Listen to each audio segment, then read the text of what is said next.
Hello, everyone. Look at me, I'm already freestyling this.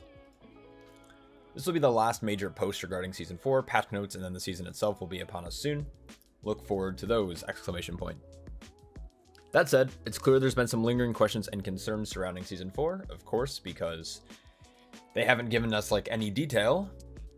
So we want to take the time to respond to some of the most common questions in a sort of lightning round. As a heads up, if your personal question hasn't been answered yet, it's likely it has been in other posts in this thread. So be sure to reread through to them to avoid confusion. Yo, what's up, Neezy? What's shaking bacon? So conduits. I guess I don't care. Conduit item level is not increasing, meaning that they're going to stay at the max of 278. So if you already have 278, it's great. If you don't, they are now going to drop from the new normal item level faded raids. And they're going to drop at this level on normal, heroic, and mythic raid. So if you're doing multiple tiers of raiding, I think you have multiple chances to get your conduits. Conduits are being added to non-Shadowlands Dungeon loot pool. Oh no, are not being added. Okay. But Tezvest conduits are similar updated. And then you can also buy the vessel now. So if you don't, it doesn't require raiding at all. So you can pretty much just buy the conduits with Flux. It doesn't look like they're specifying exactly how much you can. Let's see. Is it updated? Can I go check that out? I feel like they just haven't updated PTR at all. I hope it doesn't cost like an insane amount of Flux. What's up, Mass? Dude, they like haven't done shit for PTR, man. They're like doing everything behind the scenes. So supposedly you're going to be able to buy this with Flux. And it doesn't require any achievements. Now, currently it doesn't require, right? Like I can just keep buying these. Well, I guess I have 3K technically, so. Do I? When was this character transferred over here? Oh, never mind. Dude, huge. My brain's like not quite working today. I was debating on like even streaming at all. So this might be the stream that gets me canceled as like a content creator. Yeah, you can now, it doesn't require. That's cool. I like it. I'm actually not against it. Yeah, whatever gets people like wanting to play. Now the problem with this is that now you don't have anything to work for, right? Like you could just buy conduits now.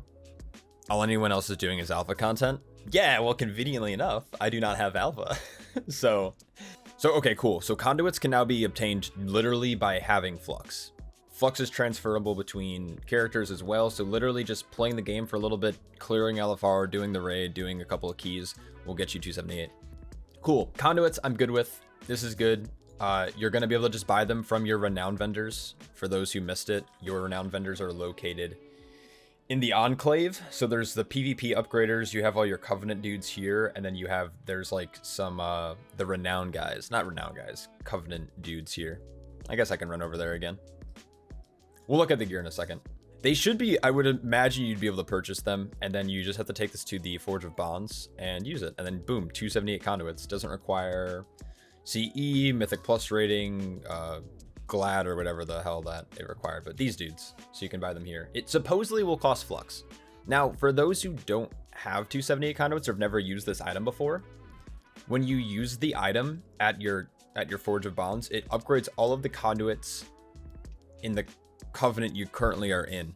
So if you're a Necrolord player and you use it, like a Necrolord warrior, for example, like you're a Prot warrior, but then you go to play DPS and you swap over to Kyrian, you'll have to buy this item again for the one 278 conduit that didn't get upgraded in the other hall. So it's a little annoying on that front. I wish it just upgraded. I wish it just recognized all your conduits and instantly upgraded them. Depending on how many Covenants you play, you might have to buy this item 4 times. I noticed that, and it's kind of weird because the starter news set for 200 item level conduits gave / upgraded all the conduits with 1 purchase.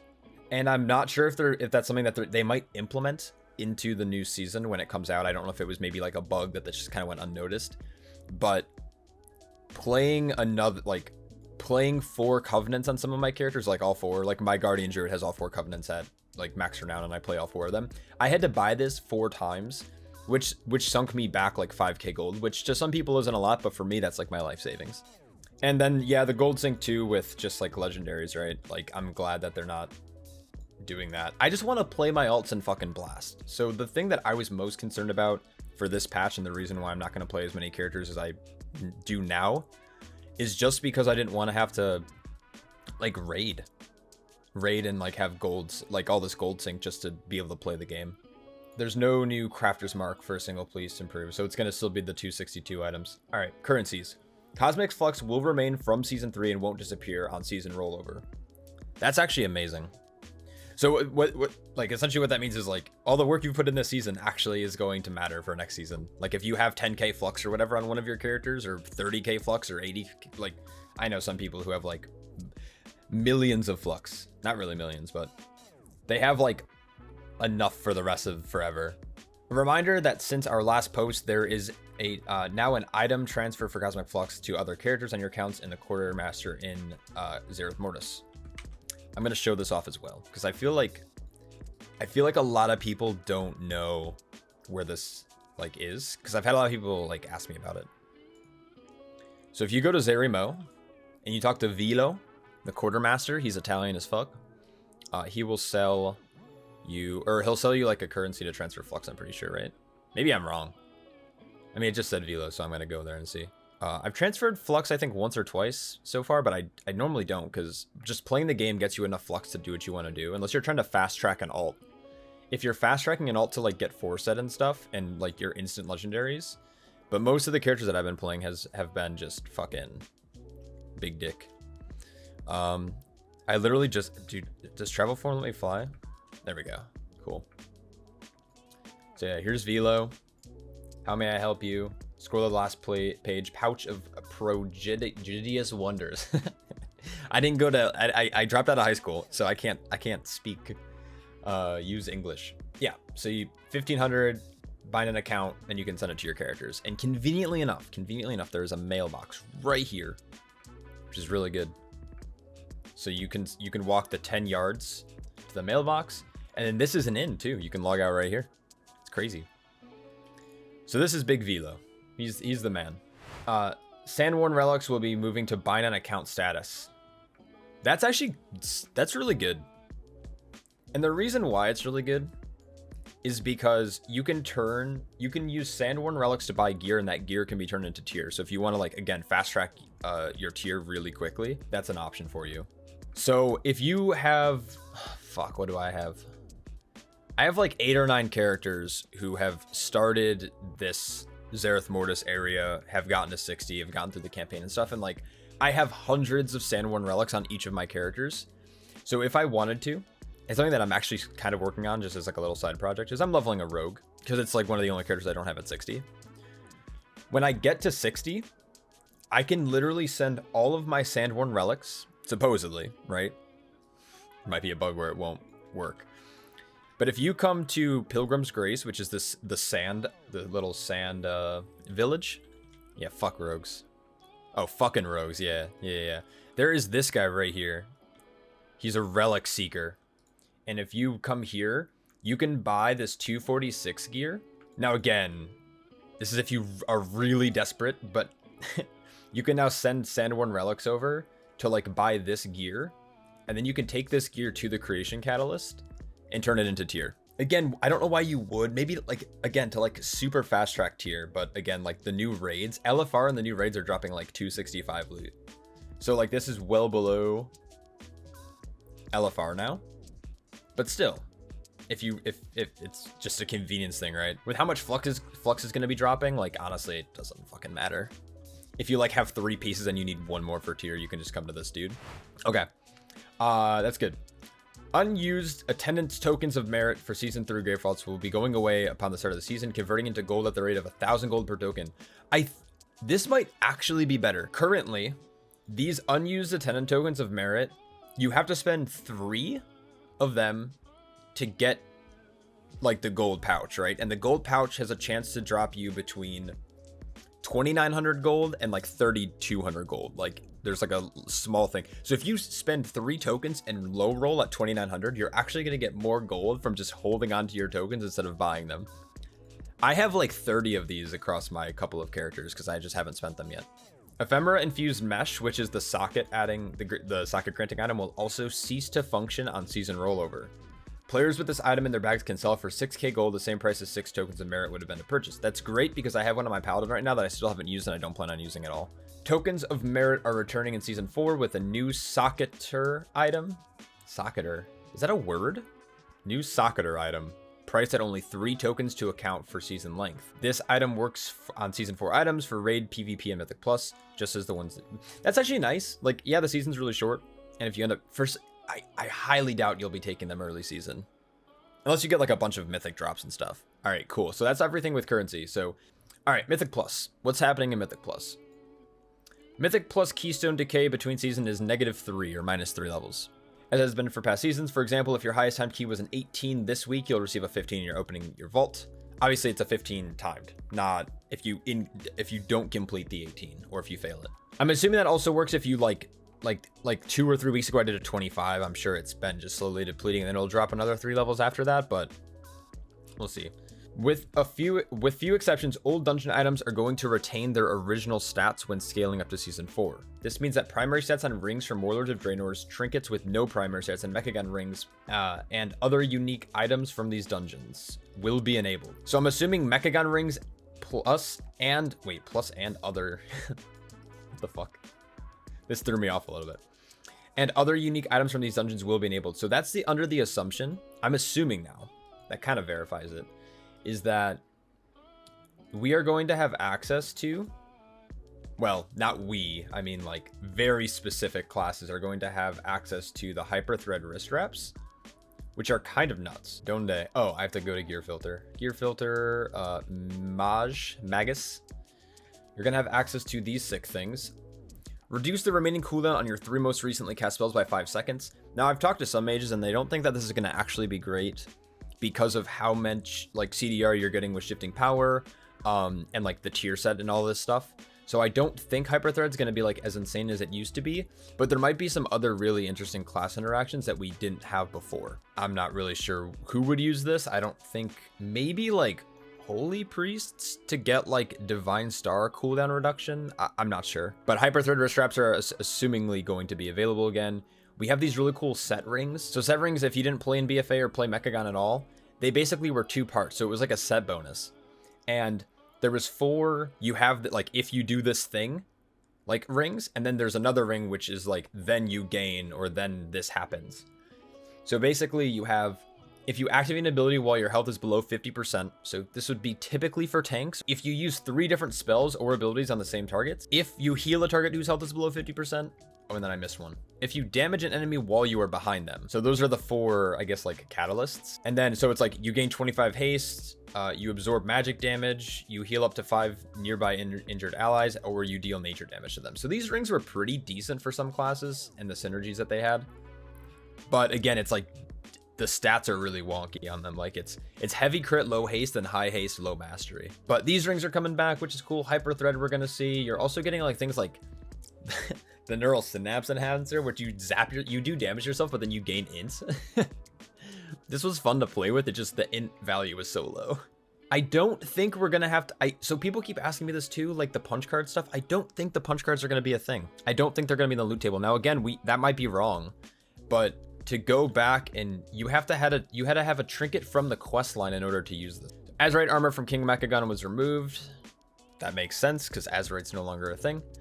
But like you can go and you can look at Warlords and like you can see the loot table. So if you go between the 2 dungeons, you should actually be able to see like similar items. So you have Chain of Soothing Light, right? So this drops from Iron Docks. But if I come back to Grimrail, Chain of Soothing Light also comes from this loot table. You have things like Remote Guidance Device, which was like similar to Shulker's Wing.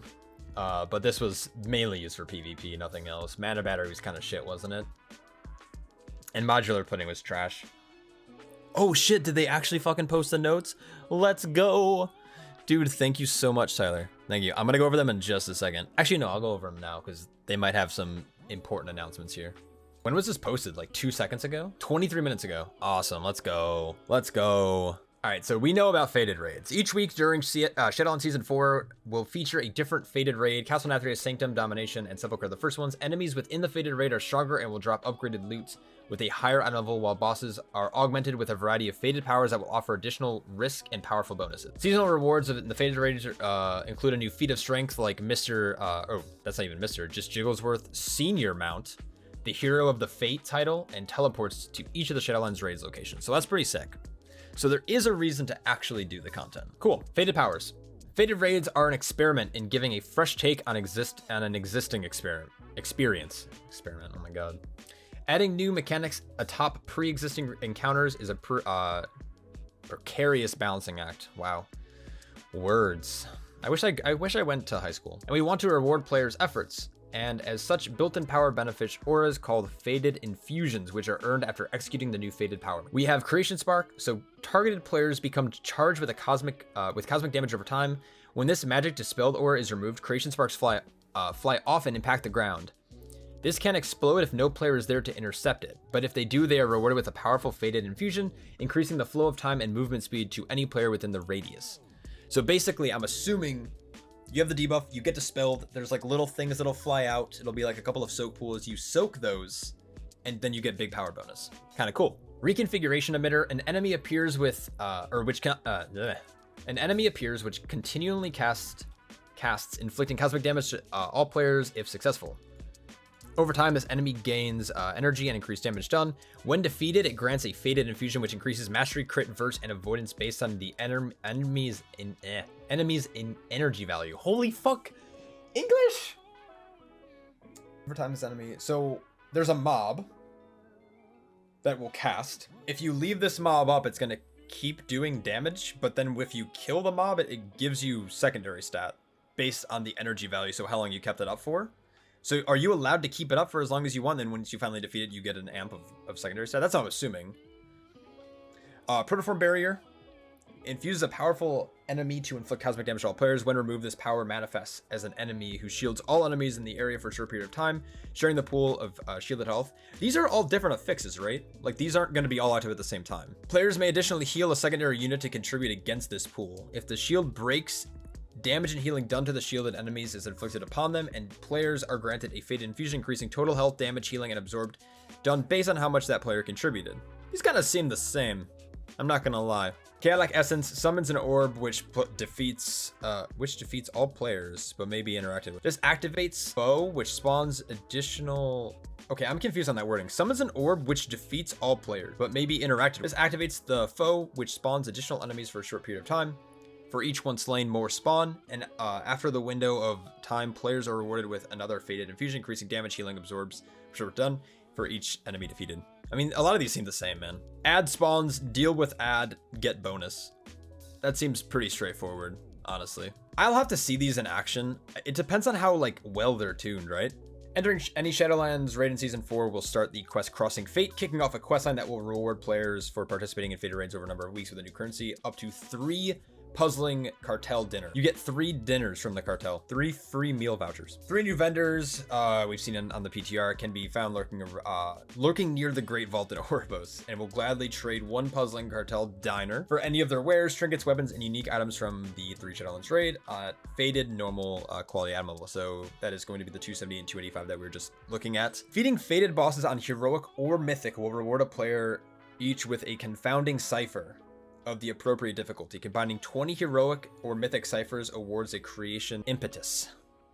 Pog food stamps. Yeah, dude, we're getting Galaxy Cartel food stamps next patch. So if you do the raid on Heroic or Mythic, you're going to be able to upgrade your gear, obviously, to that respective item level. So that'll be 291 and or 304/311. Developers notes. This system is an experiment for Season 4 with the goal of providing a method for players to overcome extremely bad luck scenarios. So exactly what I was saying before is just bad luck protection, essentially. Or if you're not able to actually get loot off of the later bosses. Especially in a Season 4, which each raid is only Faded every 3 weeks. We're limiting it to only 3 puzzling cartel diner over time so that players can fill the gaps in their regular gearing and protect against runs of significant bad luck, but not undercut the primary gearing experience of doing meaningful content in the group over time. See, that makes sense. They still want you to raid to get gear, but I mean, again, like I've said, I've seen hunters literally kill Sylvanas every week, all of Sanctum, and never get the bow. Additionally, we're trialing a method for players to upgrade raid gear as they improve to harder difficulties, rewarding effort.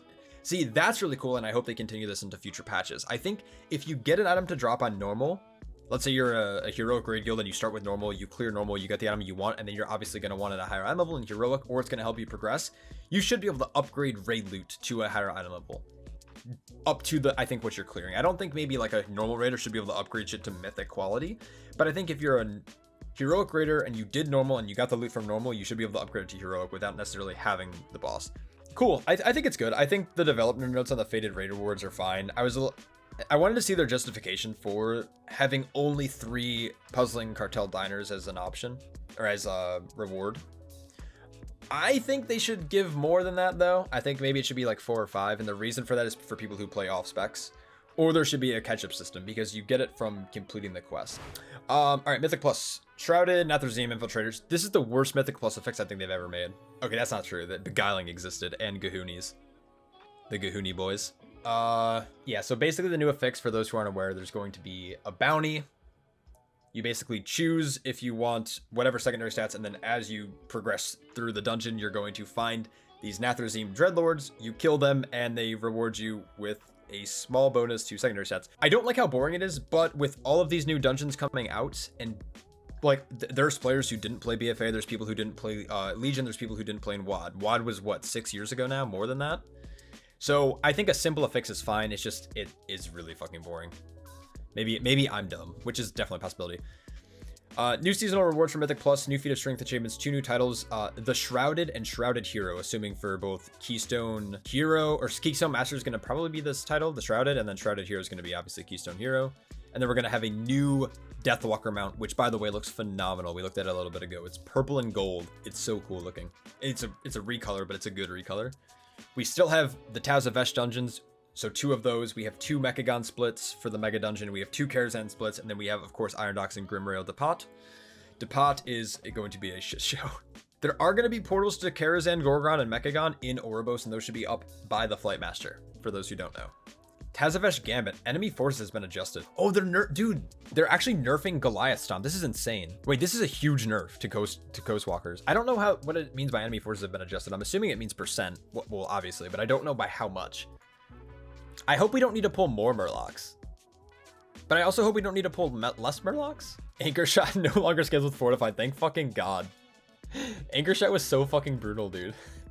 I mean, this didn't affect anyone in anything lower than like a 20, 22, or 23, but there's a point where like Anchor Shot was fucking nuking people. This is really good. Gambit nerf. We'll have to see what the enemy forces is, but maybe up the count on mobs so you have to pull less mobs overall. Yeah, that would make sense. I think Gambit though is fine. Like you're still not pulling the majority of Murlocs. And honestly, pulling a lot of Murlocs is just fucking fun. Not in pugs. In pre-made groups, killing a lot of Murlocs is fun. But if you don't have control over fish sticks, real rough. Gambit nerfs are good. This was needed. This is insane because now what this means is you can actually pull Goliaths now on fort weeks. Because before you would only do this on tyrannical weeks if your group was fucking cracked. There was a pull I did that had Goliath plus like 4 or 5 Murloc packs, but I would never do that on fort. But now I think we might be able to, up to a certain level, of course. Tazavesh Streets of Wonder enemy force has been adjusted. I don't think there was any adjustment that was needed here. Salvo's nerf is fine, and Hardlight Baton is really big.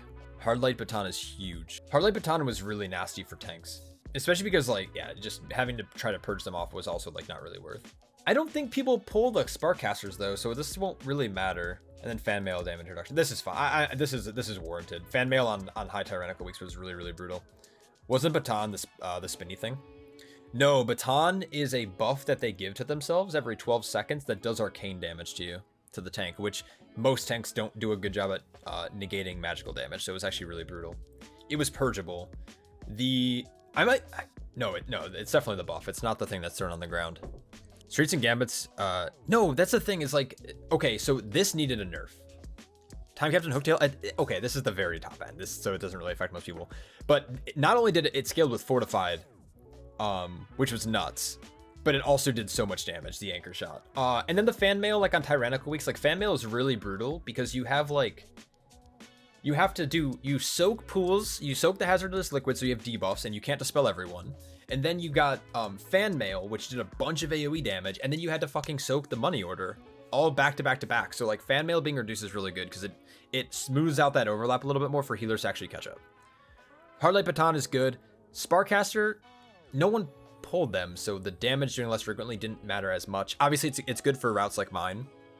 I pull a lot of Sparkcasters in my route, but my route's also not great. So I'm looking at changing my route a little bit, but if you do pull Sparkcasters now, Salvo does damage less frequently, but honestly, you just kick it and it doesn't actually matter. Streets and Gambit, though, they didn't need the nerfs, but the nerfs are welcomed because now you can actually change your routes, because you wouldn't pull Goliaths, and you didn't have to pull Goliaths because, well, one, they did a ton of damage, but two, you didn't need the percent and they were just really scary. But now with these nerfs, you can actually pull them, and we had Woe. So you're able to like pull a bunch of Murlocs, get Woe, and then skip to the boss. But now without Woe, there's like a really awkward Goliath. I'll log into game and I'll show you what I'm talking about, because I think it's hard to like just describe it, right? Tyrannical weeks, it was fine to pull them. It's the ramping damage that's really scary. The Goliath to the left that you had to wait for sometimes if you didn't get Woe. Yeah. So let me I'll log into my Druid. And I'll show you guys the one I'm talking about, because it's really, really interesting. I have not gone over class changes yet. I'm gonna milk this as much as I can. All right, so if we come over to Gambit, we will see. So this is actually my speculated season 4 route. This might change, but this Goliath, so on non-tyrannical weeks, or on tyrannical weeks, you would pull this, right? It's fine, because Tidal Stomp's not as scary. The ramping obviously isn't as scary. Boulder Throw's avoidable. It gives you a sponge target, and a sponge target is like a fancy way of saying a big, fat, meaty target that everyone can hit and cleave off of, so they don't have to worry about like tab targeting and stuff. So Fire Mages, Boomkins really like this kind of shit. Frost Mages really like it. The Goliath that's scary, though, is this one. Because if you don't want to pull Goliaths because how scary they are in 4 weeks, you'd have to like run over this way and pull these Murlocs back here. And this is just a very uncomfortable spot to be. Or they're right next to this door, so the chance of you pulling the Guardians is really scary too, and you obviously don't want to pull the Guardians. So now you're able to just pull this Goliath because it does less damage, and it also does less ramping damage. So Tidal Stomp's going to do less flat damage as well, on top of the 15% nerf. Instead of ramping up to 25% increased damage for the next Tidal Stomp, the debuff that you get, it's only going to be 15. So instead of being 50% more damage at 2 stacks, it's only going to be 30.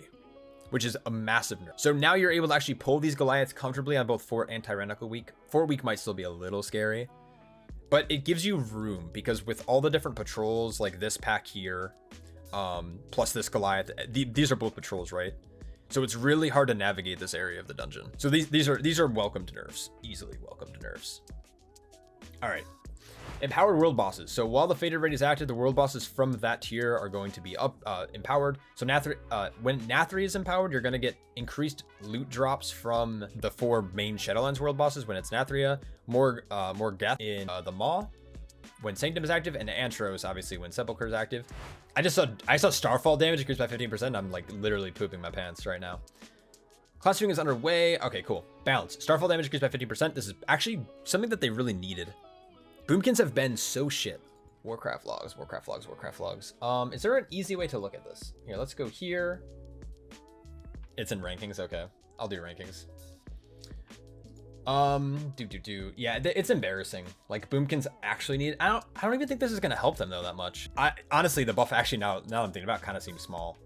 I don't know if you can actually look at I mean, I can look at Boomkins. Like you can see the top end's doing like 30Ks, 25Ks. We can go to Boomkin, Balanced Druid.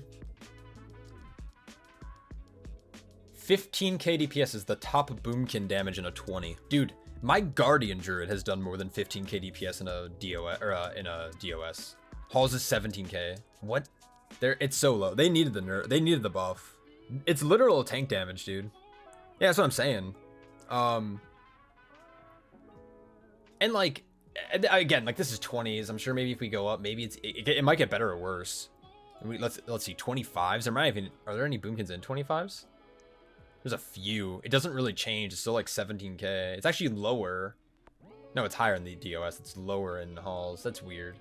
Guardian Druid. Let's see. 15k, dude. That's what I'm talking about, bro. They do the same damage as Boomkin. 17k in halls. Like, yeah, they needed. I think they needed more than the Starfall buff though. I think they need just dot buffs. But there's an issue with like buffing that kind of shit. And it's how it's gonna affect rate in PvP, right? They have to keep that kind of stuff in mind. Literally, I clicked on Guardian and it went up. That's crazy. Okay. So Raptor Strike, Mongoose Bite, Kill Command increased by 15% for serve, but they're nerfing the 4 set by 33%. So instead of a 30% damage increase, it's a 20% damage increase, Wildfire Bomb and any Wildfire Infusion variants of Wildfire Bomb now deal reduced damage when hitting more than 8 targets. So this is what was most speculated to be the nerf. I don't know if people were speculating as much of a set bonus nerf, and then obviously they're buffing some of the other abilities to make up for that or try to in single target.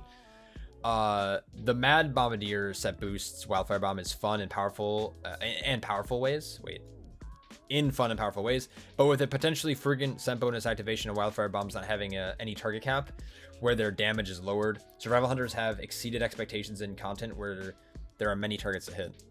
So they're just, I mean, they're getting nerfed, right? Like, of course. Set bonus interactions are fun to play with, so rather than adjusting the frequency and power level, they buff Wildfire. We're just lowering its effectiveness when pulling in very high numbers of enemy targets. So Surf Hunters are still going to be great for most groups, right? Like, most groups can run a Surf Hunter. If you're only pulling a few packs at a time, there's still only like 8 to 10 targets. You're still going to be doing fine damage. It's just like those giga mega Chad pulls. And actually, they might be better in single target now with the Raptor Strike, Kill Command, and Mongoose Bite buffs. I don't play Surf Hunter, but I mean, this is like, this is most of their rotation in single target damage, right? So we'll see. I mean, it's a massive. Actually, I don't know. The bonus damage, I don't know. Force that being right, it's gonna be hard to say, but I don't think they're not dead. They're just like not gonna be super strong anymore for like Mythic plus or for I'm blanking out. Like Mythic plus Invitationals and shit. Arcane Mage, clear casting duration increased to 20 seconds, was 15. Or I mean, I don't care. Spinning Crane Kick got a 5% damage nerf, dude. Damn, no bear buffs. That's sad. I mean, come on. What would they buff about bear? Revert the tier set nerfs from the start of the season. That's how they would buff bear. Which I argue that the nerfs were still unwarranted, and like that might be a hot take for the bear nerfs on the tier set, but the target cap was already pretty big. But like them capping it, like hard capping it, not hard capping it, but like doing a pretty significant target cap at 5 targets. Bear has nothing going for it except its damage, and then when you nerf its damage, it has nothing going for it. No DK nerfs. Nah, DK is perfect. It's the most balanced class in the game. Yeah, Blizzard. This makes me a little sad, but like Windwalkers are also similar boat as like the Destro and the Serve, as they're just like exceeding expectations in AoE. I did a key this morning on my Fury Warrior because I was messing around with it, and literally there was a 240 Windwalker, who did 10k overall on Aspires. Like that's nuts. The class is really strong. Yeah, so Windwalker, the single target changes were really good. It's a powerful option in a lot of situations, so they're right. However, the result in total compensation ends up being slightly too strong in areas where their AoE strengths can be brought to bear. So this is warranted. I'm sorry to any Windwalker fans out there. They're actually giving you an armor buff as prot. That's good. Holy Shield talent increase block chance from increase to 20 was 15. We are seeing prot paladins dying to melee or mixed melee and spell damage. This changes to improve their performance in those damage types. Yeah. So the problem with prot paladin too is like it's already a super high, like it's very, you have to have insanely good GCD usage. If you fuck up your global, a single global, it could result in death. So having a little bit more armor is going to be helpful, and then obviously their increased block. I hope this doesn't like make them too strong though. Prot Warrior buff / Hopium or hashtag Hopium. Spoiling me. You guys are giving me spoilers. Mine's here to do buff Shadow. Developer's note: Shadow is shit, and we want to make them not shit. Okay, cool. They're still trash. The problem with insert any non-DK tank here is it's not DK. Yeah. The problem with prot paladin is that it's not blood DK. It hasn't died. Dude, that's why prot paladins die so much, is because they're trying to make you undead to be risen as a DK. Mindseer damage increased by 30%. Shadow Crash talent damage increased by 25%. Searing Nightmare talent. I don't know what these means. Mindseer is their single target channel. Their Searing Nightmare is their AoE spam ability that they do when Mindseer. And then Shadow Crash is a talent that just does a burst. And does it apply dots? I don't remember. Shadow Priest players should unsub. Alright, Destro Warlocks. Chaos Bolt. Okay, no, we knew these buffs, right? So not buffs, nerfs. Buffs and nerfs? Burfs? Yeah, so these burfs are, we knew that this was coming. We already knew this. Ignore Pain's absorption increased by 30%, and the absorption cap is now based on max health. Was twice the ignore pain. We find that prot warriors struggle with magic and unblockable forms of incoming damage. This change is intended to help improve survivability in those situations, while the change. Dude, what the fuck? Let's go, dude. Prot Warrior motherfucking Hopium. Alright, so fuck Destro. Prot Warrior? This absorption cap is actually pretty good. They had the FAQ yesterday. Notes came out. I went over the FAQ earlier on stream, and now I'm going over notes because the notes are fucking lit. You don't understand the cap for Ignore Pain.